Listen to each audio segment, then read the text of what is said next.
பின்னாடி திரும்ப அடிக்கணும்ல, பின்னாடி ஆக்ஷன் பண்ணீங்க.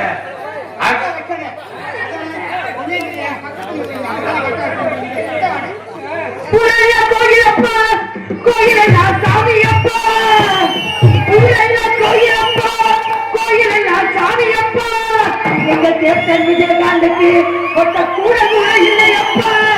ஆனா இங்க இருக்க மக்கள் எல்லாம் அவர் குடும்பத்துல ஒருத்தரப்பா. எங்க அண்ணனை கண்டா வர சொல்லுங்க, கையோட கொண்டு வாருங்க.